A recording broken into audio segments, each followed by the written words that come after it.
Hello friends, હું છું doctor Rahul Gelani, health ગુરુ ચેનલથી. આજે આપણી જોડે છે ડૉક્ટર ગૌતમ બેલડિયા, આંખના નિષ્ણાત ડૉક્ટર. સાહેબ, આપનો પરિચય આપજો. નમસ્તે મિત્રો, હું doctor Gautam Beladiya, eye specialist, cataract and refractive surgeon. હું નાના વરાછા ખાતે છેલ્લા 8 વર્ષથી મારી પ્રાઇવેટ પ્રેક્ટિસ ચલાવી રહ્યો છું. 3 બ્રાન્ચીસ અમે ચલાવી રહ્યા છીએ બેલડિયા આઈ હોસ્પિટલના નામે, નાના વરાછા, કતારગામ અને અમરોલી વિસ્તારમાં. Thank you. સાહેબ, હવે તમને એવું પૂછવું હતું કે આજકાલ સોશિયલ મીડિયાનો ઉપયોગ બહુ વધી ગયો છે. ચાહે એ બાળક હોય નાનું એવું, ચાહે યંગસ્ટર હોય કે મોટા લોકો હોય. તો તમારા મતે આપણે શરૂઆત કરીએ એક બાળકથી, તો બાળકના મન ઉપર અને બાળકની ખાસ કરીને આંખ ઉપર આની શું અસર પડતી હોય છે? બહુ જ સરસ ક્વેશ્ચન તમારો. અમે છેલ્લા 3-4 વર્ષથી નોટિસ કરી રહ્યો છું આફ્ટર કોવિડ કે ડિજિટલાઇઝેશનનો યુઝ વધી ગયો. બચ્ચાઓમાં જોઈએ તો સ્કૂલનું હોમવર્ક પણ ડિજિટલ રીતે આપવા મળ્યા છે અને યંગસ્ટરમાં બી મોબાઈલનો યુઝ જે તે ટાઈમ કરતાં અત્યારે ઘણો જ વધારે થઈ ગયો છે. હવે બચ્ચાઓની વાત કરીએ આપણે તો બચ્ચાઓમાં એવું છે કે જ્યારે એ લોકો કન્ટિન્યુઅસ મોબાઈલ યુઝ કરતા હોય, અત્યારે જનરલી 3 કલાક 5 કલાક પેરેન્ટ્સને બી નથી ખબર પડતા, જમવું હોય આ તે હોય તો બચ્ચાને મોબાઈલ આપી દે છે. તો એ લોકોને શું થાય છે કે જે આંખની નોર્મલ સાઇઝ છે એમાં ઇલોંગેશન એટલે આંખની લંબાઈ વધી જાય છે. કેમ કે કન્ટિન્યુઅસ આંખ ઉપર પ્રેશર આવે તો આંખની જે સાઇઝ હોય એ સાઇઝમાં ફેરફાર થાય અને બચ્ચાઓમાં નંબર આવવાની શક્યતા રહે. હવે આવું કન્ટિન્યુઅસ જો ચાલ્યા કરે, જે છોકરાઓ મેક્સિમમ 7-8 કલાક 5-7 કલાક કન્ટિન્યુ મોબાઈલમાં રહેતા હોય તો ઘણીવાર એમની આંખ ક્રોસ જવાની પણ શક્યતા રહે. એટલે બચ્ચાઓમાં આઈડિયલી ગણવા જઈએ તો મોબાઈલ યુઝ કરવો જ ના જોઈએ. બરાબર. પેરેન્ટ્સને તો ખાસ સૂચના છે કે એમના બચ્ચાઓને મેક્સિમમ થાય તો 10-15 મિનિટ માટે બરાબર છે, બાકી મોબાઈલ આપવો જોઈએ નહીં. હવે આપણે યંગસ્ટર્સની વાત કરીએ તો જનરલી તમે જોતા હોય રાત્રે 9 વાગ્યા પછી યંગસ્ટર બધા ઓનલાઈન દેખાય. ઇન્સ્ટાગ્રામ, ફેસબુક, વોટેવર જે બી તમે પ્લેટફોર્મ લઈ લો અત્યારે તો બધા ડિજિટલ પ્લેટફોર્મ ઉપર ઓનલાઈન હોય. 9 વાગ્યાથી 12 વાગ્યા 1 વાગ્યા સુધી કન્ટિન્યુઅસ હોય. હવે મોબાઈલ શું છે, એક સ્ક્રીન છે જેમાંથી આપણને કન્ટિન્યુઅસ બ્લુ રેઝ આવે છે. જે બ્લુ લાઇટ્સ છે એ આપણી આંખોમાં જાય છે અને જેના કારણે આંખોમાં રહેલું એક મેલેટોનિનનું કામ શું છે, આપણું સ્લીપ સાયકલને નોર્મલ રાખે છે. હવે જ્યારે આ સ્લીપ સાયકલ ડિસ્ટર્બ થાય, મેલેટોનિનનું પ્રોડક્શન ઘટે, બ્લુ લાઇટ આંખમાં જાય એટલે બ્રેઇનમાંથી એક સિગ્નલ મળે, એના કારણે જે મેલેટોનિન છે એનું પ્રોડક્શન ઘટે. એ હોર્મોન્સ છે કે જે આપણી સ્લીપ સાયકલ રેગ્યુલર રાખે. હવે આ હોર્મોન્સનું પ્રમાણ ઘટે એટલે સ્લીપ ડિસ્ટર્બ થાય. એટલે તમે જોશો 11-12 વાગ્યા પછી બચ્ચાઓ જે યંગસ્ટર્સ છે એમને ઊંઘ આવતી જ નથી. એનું રીઝન જ એ છે કે કન્ટિન્યુઅસ લાઇટ્સ આંખમાં જયા જ કરે છે, એટલું ઇન્ટરેસ્ટિંગ લાગે છે એમને કે પછી ઊંઘ આવતી નથી, જેના કારણે ઘણીવાર માનસિક રોગો, માનસિક તણાવો પણ શક્યતા છે કે આવું થાય છે. બરાબર. એટલે આઈડિયલી જ્યારે તમે ડિજિટલ સ્ક્રીન યુઝ કરતા હોવ તો સ્લીપિંગ ટાઈમે, જે તમારો સ્લીપ બેડ ટાઈમ છે 11 વાગ્યાનો 10 વાગ્યાનો, તો એને 1 કલાક પહેલાં તમારે ડિજિટલ સ્ક્રીન બંધ કરી દેવી જોઈએ યુઝ કરવાનું, તો તમને પૂરતી ઊંઘ આવી શકે.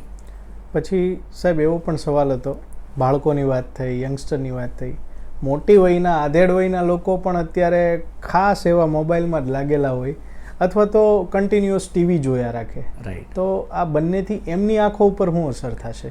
જો જે યંગસ્ટરને લાગુ પડે છે એ જ ઓલ્ડ એજ પીપલને લાગુ પડે છે. બધાની આંખો તો સરખી જ છે, બધાના બ્રેઇનમાં મેલેટોનિન રહેલું જ છે, સ્લીપ સાયકલ બધાની ડિસ્ટર્બ થાય જ છે. તો વડીલોને બી એવું જ છે. જ્યારે વડીલો કન્ટિન્યુઅસ મોબાઈલ ઉપર કન્ટિન્યુઅસ હોય છે તો એ પરિવારનું શું ચાલી રહ્યું છે એમાં એનું ફોકસ નથી રહેતું. એટલે આઈડિયલી આખું ફેમિલી તમે સાથે લઈને ચાલો તો બધાને મોબાઈલના કંઈક ને કંઈક ગેરફાયદા રહે જ છે કે જે એમને બંધ કરવા જ જોઈએ. આઈડિયલી આજના યુગમાં સપોઝ આ પ્લેટફોર્મ વગર ચાલે એવું જ નથી, ડિજિટલ બધાને ડિજિટલ થવું જ પડે એવું છે, પણ કેટલો ઉપયોગ કરવો એની પણ બધાને જાણ હોવી જરૂરી છે.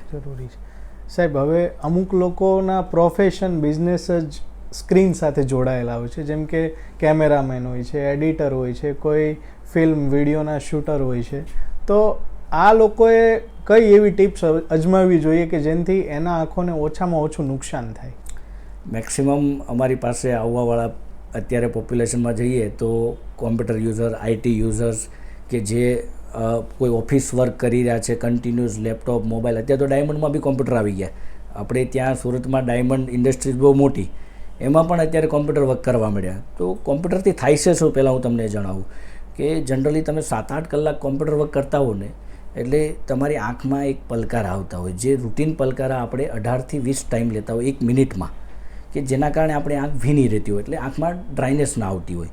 હવે જ્યારે કન્ટિન્યુઅસલી એ લોકો સ્ક્રીન ઉપર કામ કરી રહ્યા છે, એ લોકોનું એટલું કોન્સન્ટ્રેશન સ્ક્રીન ઉપર હોય છે કે એમની જે પલકારા છે એ 18થી 20ની જગ્યાએ 8થી 10 થઈ જાય છે, એટલે 50% એમાં રિડક્શન થઈ જાય છે, જેના કારણે આંખ ભીની રહેતી આંખમાં ડ્રાયનેસ આવે છે, જેને અમે ડિજિટલ આઈસ ટ્રેનિંગ કહીએ કે કન્ટિન્યુઅસ ડ્રાયનેસ થાય, આંખ ફટીકનેસ, આંખ થાકી જાય. ઘણા યુઝર્સ અમને આવતા હોય તો કોમ્પ્યુટર યુઝરવાળા એવું કમ્પ્લેન કરતા હોય, આંખ થાકી જાય, સાંજ પડે તો મને દેખાવમાં પ્રોબ્લેમ આવવા મળે છે, આંખમાં ચોળવાનું મન થાય છે, આંખમાંથી પાણી આવવા મળે છે.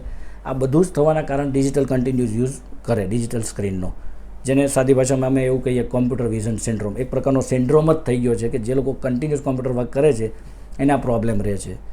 હવે આમાંથી દૂર કઈ રીતે જવું? હવે તમે તમારું પ્રોફેશન તો છોડી નથી શકવાના.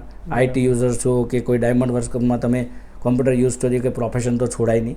તો એના માટે એવું છે કે જ્યારે 20 મિનિટ તમે કોઈ સતત સ્ક્રીન ઉપર કામ કર્યું છે તો 20-20-20 રૂલ્સ છે અમારામાં કે કન્ટિન્યુઅસ તમે 20 મિનિટ્સ કોઈ વસ્તુ કોઈ સ્ક્રીન ઉપર કન્ટિન્યુઅસ જોયા કરો છો તો તમારે ટેક અ પોઝ, 20 સેકન્ડ માટે બ્રેક લો, 20 ફૂટ દૂરનું જુઓ, થોડા આંખના પલકારા આપો અને પાછું તમારું રૂટીન કામ ચાલુ કરો. તો આંખને એક નોર્મલ રેસ્ટ મળી જાય. આંખના જે લેયર છે ટીયર ફિલ્મ્સ કહેવાય, આંખનો એક લેયર છે ઉપરનું ટીયર ફિલ્મ્સ, એમાં જે તમે બ્લિંક કરો તો આપણી પાણીની ટંકી જેમ ટીયર્સ પ્રોડક્શન થાય. જેમ આંખ બ્લિંક કરે એટલે પાણીમાં આંખનું એક લેયર છે એ એના કીકી ઉપર પાણીનું લેયર આવી જાય, જેને ટીયર ફિલ્મ્સ કહેવાતો, એને આંખ ભીની રહે અને આંખ થાકતી બંધ થાય. તો આ રૂલ્સ બહુ અગત્યનો છે, 20-20 રૂલ્સ, કે જેમાં તમને આંખને રેસ્ટ આપવો ખાસ જરૂર છે. ડિજિટલ યુઝર્સ માટે ખાસ, કોમ્પ્યુટર આઈટી વર્કર હોય એમની આંખમાં કન્ટિન્યુઅસ જો આ પ્રોબ્લેમ આવતી હોય તો આ ટિપ્સ જરૂર અપનાવે. સાહેબ, હવે ડિજિટલ યુગ છે એટલે આ થોડો પ્રોબ્લેમ તો રહેવાનો. આની સાથે હવે થોડીક માન્યતાઓની પણ વાત કરવાની છે. જેમ કે જ્યારે ઘરમાં કોઈ નાનું બાળક હોય તો દાદીમાનો ખાસ એવો આગ્રહ હોય કે નાનું છે તો એને કાજલ તો આંજવી જ પડશે, એનાથી આંખ વધારે સુંદર દેખાય અને વધારે એનું વિઝન ક્લિયર થાય. તો તમારું આ બાબતે શું કહેવું છે? જો આપણા દેશ ઇન્ડિયામાં તમે વાત કરો ને તો આ એક કોમન છે, ખાલી દાદીમાનો નહીં, અને ખાલી આંખ સુંદર દેખાવા માટેની જ વાત નથી. ઘણા લોકો એ એટલા માટે કરે, કાજળ કરે કે મારો છોકરો સુંદર દેખાય, મારી છોકરી સુંદર દેખાય, અથવા એને કોઈની નજર ના લાગી જાય, એના તિલક કરે, એ બધું કરે. પણ હવે જે કાજળ છે ને અત્યારે એ બધી કેમિકલ યુક્ત કાજળ થઈ ગઈ, બરાબર. એ કાજળના કારણે જે આંખમાં રહેલા નોર્મલ જે આપણા સ્ટ્રક્ચર્સ છે એમાં એ કેમિકલ જશે. જનરલી એમાં લેડ હોય કાજળમાં, તો એના કારણે એક ડિઝીઝ છે ટ્રેકોમા, જે પહેલાં ઇન્ડિયામાં વેરી કોમન હતું, કેમ કે ત્યારે બહુ કાજળનો ઉપયોગ, હવે તો ધીરે ધીરે ઘટતો જ જાય છે અવેરનેસના કારણે, પણ કાજળનો યુઝ બહુ વધારે હતો. તો ત્યારે શું થતું કે ટ્રેકોમા કરીને રોગ છે, બેક્ટેરિયલ કન્જક્ટિવાઇટિસ થાય, એમાં આ લીડનું સ્કારિંગ થવા મળે, એટલે આપણી જે આઈલીડ છે ને એમાં ઇન્ફેક્શન થવા મળે. તો આઈડિયલી તો કાજળ તમારે આઈ એરિયામાં લગાવી જ ન જોઈએ. બચ્ચું આમ જ સારું જ દેખાય, બચ્ચાનું સ્વરૂપ છે એ સારું જ છે, તમે એના માટે એમાં કાજળ લગાવીને એને વધારે સુંદર બનાવી દેશો, એના કરતાં તમે એને રોગ આપો છો કોઈ. હવે કાજળમાં નોર્મલ બેક્ટેરિયલ ઇન્ફેક્શન થાય, એના કારણે આંખમાં બીજા પ્રોબ્લેમો થાય, અને નાની ઉંમરે બચ્ચાઓની આંખમાં બ્લાઇન્ડનેસના પ્રોબ્લેમ પણ થઈ શકે ટ્રેકોમાના કારણે. એટલે આઈડિયલી કાજળ લગાવવી જોઈએ નહીં. પછી સાહેબ બીજી માન્યતા એવી પણ છે કે બાળકોને ખુલ્લા મેદાનમાં ઘાસ ઉપર ચલાવીએ ને તો એના આંખના નંબર જતા રહે. કેટલું સાચું છે આ? જો આવા ઘણા મિથ છે. બાળકો, વડીલો, અત્યારે એવું ચાલી જ રહ્યું છે કે આંખમાં કોઈ વસ્તુ નાખી દે, જેમ કે ગુલાબજળ છે, મધ નાખી દે, અથવા ઘી નાખી દે, ગાયનું યુરિન નાખી દે, બરાબર. અધરવાઇઝ તમે કીધું એમ, જેમ ઘાસ ઉપર પગ ચાલે પગપાળા મોર્નિંગમાં તો બચ્ચાઓના નંબર ઉતરી જાય. તદ્દન ખોટી માન્યતા છે. જનરલી નંબર હોય છે શું કામ? તો આપણી આંખમાં એક સાઇઝ છે, જે સાઇઝ છે આંખની, એ સાઇઝમાં વેરિએશન આવે, એના શેપમાં વેરિએશન આવે, એટલે આંખ ઇલોંગેટેડ થાય, અથવા આંખનો શેપ છે જે કોર્નિયલ પાર્ટ કહેવાય એમાં ચેન્જીસો આવે તો ચશ્મા નંબર આવતા હોય. હવે હું 8 ફૂટનો છું, 7 ફૂટનો છું, 6 ફૂટનો છું, 5 ફૂટનો છું, એ માણસને હું કંઈ 4 ફૂટનો કે નાનો નથી કરી દેવાનો. એમ આંખની સાઇઝ કોઈ બી વસ્તુ નાખવાથી કંઈ નાની નથી થઈ જવાની. કોઈ બી દવા છે, તમે કોઈ મેડિકેશન યુઝ કરો, અથવા કોઈ તમે મટિરિયલ્સ યુઝ કરો, કોઈ એક્સરસાઇઝ કરો, યોગા કરો, વોટેવર પરિસ્થિતિમાં તમારી આંખના નંબરો જવાની શક્યતા હોય એ તદ્દન ખોટી માન્યતા છે. કેમ કે એનાટોમિકલ સ્ટ્રક્ચર છે કે જે કુદરતે આપેલું છે, એના ચેન્જીસો આપણાથી થવાના નથી. અને જો કોઈ વસ્તુ એને ચેન્જીસ કરી શકતી હોય તો આપણી આંખને નુકસાન કરતી હોય તો જ કરી શકતી હોય, અધરવાઇઝ એ પોસિબલ નથી. ઓકે. હવે સાહેબ એવું પણ જાણવું હતું કે આપણે જેમ ડિજિટલ જમાનાની વાત કરી, સ્ક્રીનની વાત કરી, તો ઘણા યંગસ્ટરને આવી તકલીફ કે ટેવ હોય છે અને ઘણા આધેડવયના લોકો પણ એવું કરતા હોય છે, ઠંડા પાણીથી આંખ ધોઈ નાખ સારું થઈ જશે. વારંવાર દિવસમાં 10-12 વખત ઠંડા પાણીથી આંખ ધોયા રાખતા હોય. તો આ બાબતે તમારે શું કહેવાનું છે? જુઓ, સતત તમે જે ક્વેશ્ચન પૂછો ને એ સતત ચાલતી પ્રક્રિયા આપણા સમાજમાં છે. સવારે ઉઠીને લગભગ તમે જુઓ તો 40-50% લોકો તો એવું કરતા જ છે કે આંખમાં પાણી નાખીને આંખને ક્લીન કરે તો આંખ પૂરા દિવસ માટે ચોખ્ખી રહે. આપણી આંખમાં જ ઓલરેડી 24 અવર્સ આંસુનું પ્રોડક્શન થાય છે. આંખમાં એક લેક્રિમલ ગ્લેન્ડ આવેલી છે, ગ્રંથિ છે, જે સતત આંખને પાણી પહોંચાડે છે. એટલે આંખની સરફેસ ઉપર એક ટીયર ફિલ્મ્સનું પ્રોડક્શન થાય. આ ટીયર ફિલ્મ્સ છે એ આંખને ભીની રાખતી હોય. હવે ટીયર ફિલ્મ્સમાં એક ઓઇલ લેયર છે કે જે આંખને સતત ટીયર્સને જાળવી રાખતા હોય. જ્યારે તમે આંખમાં પાણી નાખો છો ને ત્યારે ઓઇલી લેયરને તમે વોશ આઉટ કરો છો. હવે જ્યારે પાણી આંખમાં જાય એટલે ટીયર ફિલ્મ ડિસ્ટર્બ થાય એટલે આંખમાં ડ્રાયનેસ થવાની શક્યતા રહે. લાંબા ગાળા સુધી જે લોકોને ટેવ છે કન્ટિન્યુઅસ પાણી નાખ્યા જ કરે દિવસમાં 3, 4, 5 વાર, એને 5 સેકન્ડ, 10 સેકન્ડ, 15 મિનિટ માટે સારું લાગે. પણ અમુક ટાઈમ પછી એ વસ્તુ એવી છે કે ડ્રાયનેસમાં પરિણમે. પછી આંખમાં દેખાવાની પ્રોબ્લેમો પણ થઈ શકે, ડ્રાયનેસ થવાની શક્યતાઓ રહી શકે. એટલે આંખમાં પાણી ખરેખર તો ના જ નાખવું જોઈએ. બીજી વસ્તુ એમાં એવી છે કે જ્યારે આપણે આંખમાં પાણી નાખે છે ને એટલે કોઈ બી વોટર હોય, એવું નથી બધું સ્ટરાઇલ, એટલે જંતુનાશક રહિત વોટર નથી હોતું. કોઈ બી પાણી હોય કે જે આંખમાં નાખી દે. હવે એ બેક્ટેરિયલ પાણી હોય તો આંખમાં કંજક્ટિવાઇટિસ, ઇન્ફેક્શન થવાના શક્યતા રહે. વચ્ચે આપણે જોયું કે બહુ આઉટબ્રેક્સ હતો વાયરલ કંજક્ટિવાઇટિસનો, કેમ કે એકમાંથી બીજામાંથી ત્રીજામાં એક ચેપી રોગ છે. તો આ કંજક્ટિવાઇટિસ થવાની શક્યતા પણ આંખમાં જો કન્ટિન્યુઅસ તમે જે જંતુનાશક રહિત પાણી યુઝ કર્યા કરો, લોકલ પાણી, નોર્મલ પાણી યુઝ કર્યા કરો, તો એ બી થવાની શક્યતા રહે છે. એટલે આંખમાં ડ્રાયનેસનું અને કંજક્ટિવાઇટિસ થવાના ચાન્સીસ બહુ વધારે થઈ જાય જો તમે આંખમાં કન્ટિન્યુઅસ પાણી નાખ્યા કરો તો. એટલે આંખને ધોવાની જરૂર જ નથી. આંખમાં એક લેયર્સ છે આંખના આંસુનું કે જે આંખને કન્ટિન્યુઅસ 24 અવર્સ ધોયા કરે છે, જેને આપણે ધોવાની જરૂર નથી. સાહેબ, હમણાં મારા એક મિત્રની વાત કરું જે પોતે આઈટીમાં કામ કરે છે.